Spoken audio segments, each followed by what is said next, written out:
जय श्रीमन नारायण, जय श्री राम। भगवान श्री राज राजेश्वर की कृपा अनुकंपा दया से हम सब श्रीमद् भागवत महापुराण की कथा का श्रवण कर रहे हैं। आज एकादशी तिथि है और एकादशी महात्म्य अवश्य श्रवण करनी चाहिए। पहले हम एकादशी महात्म्य श्रवण करेंगे, उसके बाद हम कथा कपिल और देवहूति संवाद इस कथा को श्रवण करेंगे।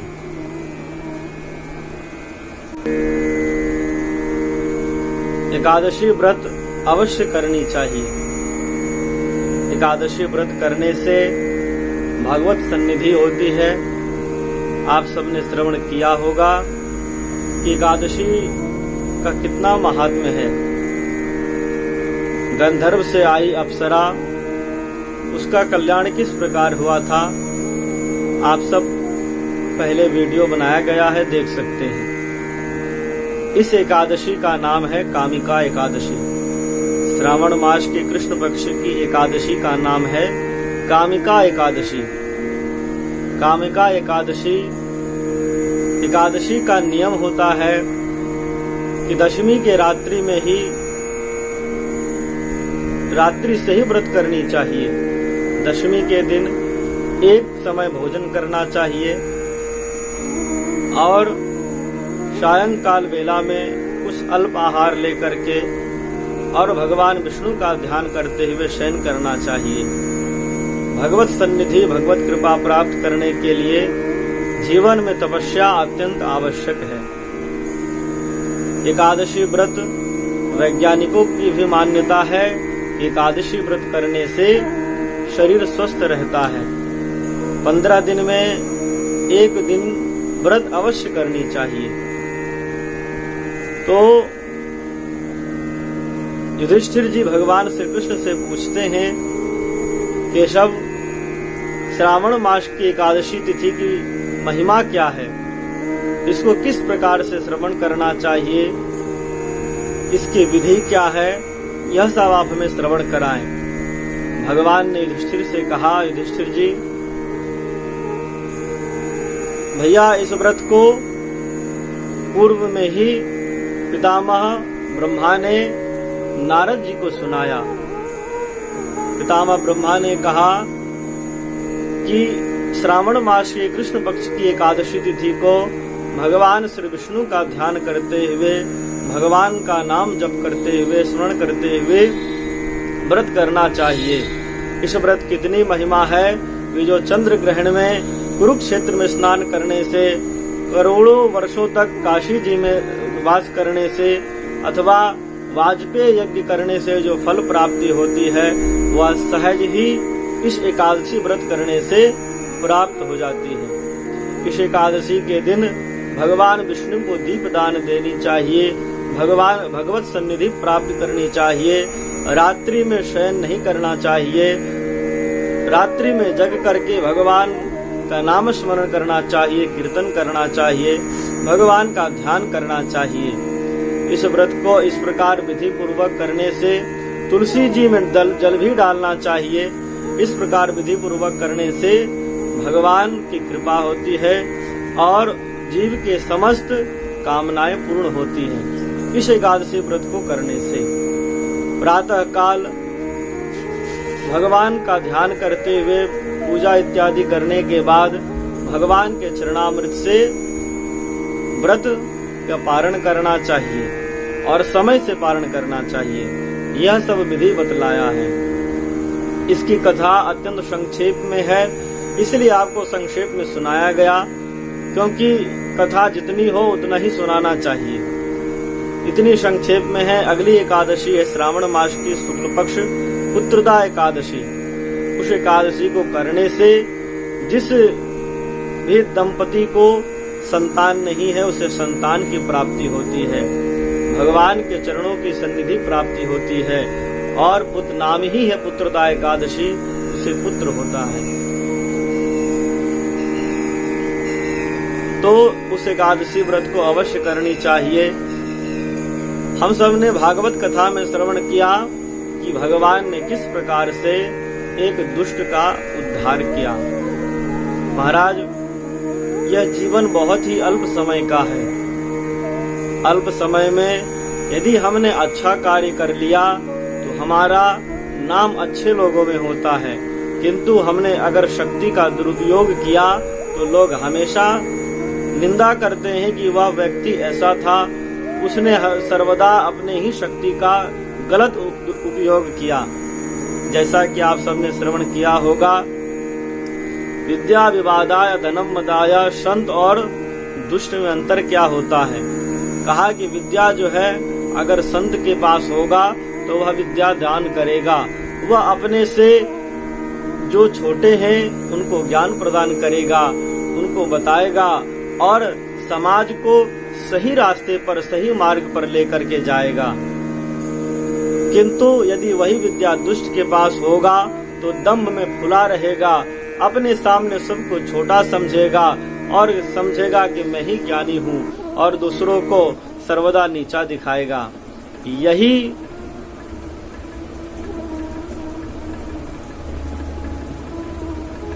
संत और दुष्टों की लक्षण है। विद्या विवादाय धनम मदाय, और धन से मद हो जाता है। मद कैसा? कोई निर्धन व्यक्ति हो, धनवान व्यक्ति उसकी सहायता करता है तो वो निर्धन व्यक्ति की सहायता करता है। शक्ति परेशान परिपीडनाय, यदि साधु के पास शक्ति हुआ तो वह साधु उस शक्ति का सदुपयोग करता है, किसी परेशान व्यक्ति की सहायता करता है। और यदि दुष्टों के पास होता है तो उस शक्ति का दुरुपयोग करता है। समाज में ऐसे बहुत से लोग आपको मिल जाएंगे जो इस प्रकार के दुर्गुणों से भरे होंगे, अभी तो सद्गुण कहना चाहिए। किंतु भगवान ने उस दुष्ट का, हिरण्याक्ष का भी उद्धार किया। हिरण्याक्ष सारे संसार में सबको दुखी कर रहा था, कष्ट दे रहा था। भगवान ने पृथ्वी माता को यथास्थान स्थापित करके और हिरण्याक्ष का वध किया है। देवताओं ने भगवान की खूब स्तुति की है। हम सब अब आगे कथा श्रवण करेंगे।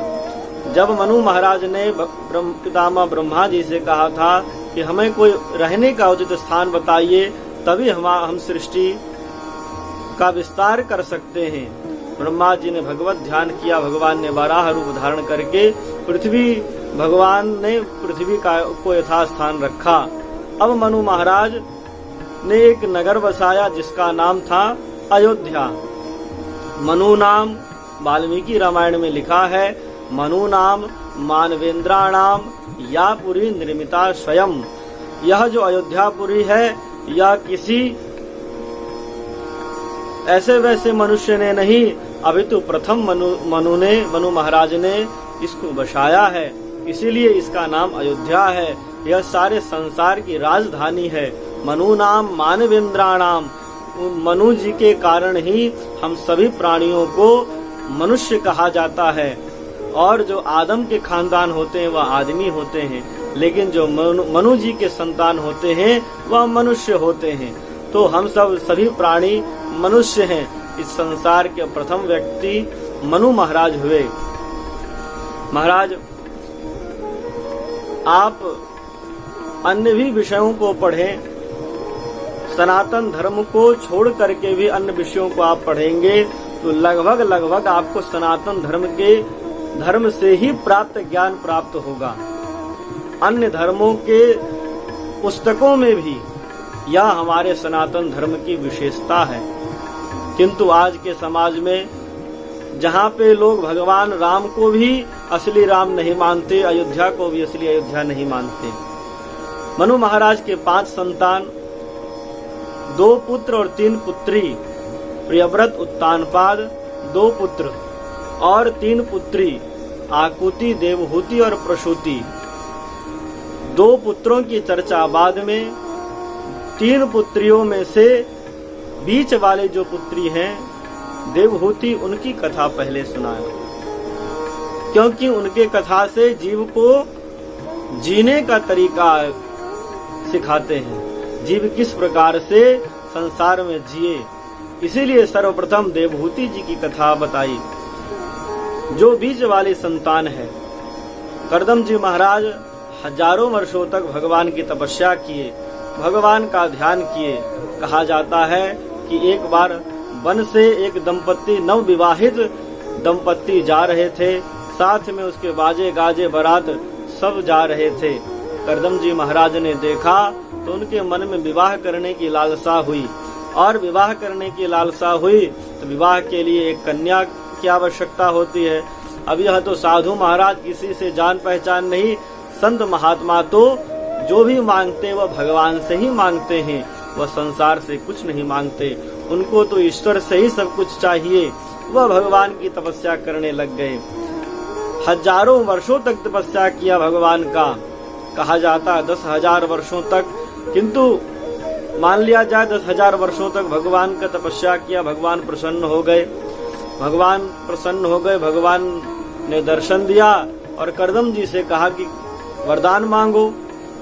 वरदान मांगने के लिए कहा तो करदम जी महाराज ने हाथ जोड़ करके कहा, प्रभु, जब भगवान का दर्शन हो गया तो करदम जी महाराज को आत्मज्ञान हो गया, क्योंकि भगवान का दर्शन ही मोह माया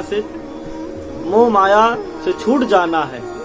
किंतु जिस भगवान तो अंतर्यामी है, हृदय की बात जान जाते हैं। करदम जी ने कहा, हमें कुछ न चाहिए, कुछ नहीं चाहिए प्रभु, हमें तो आपका दर्शन करना था, इसलिए हम आपकी तपस्या कर रहे थे। भगवान ने कहा, नहीं करदम जी, मैं आपके हृदय की बात को समझ गया।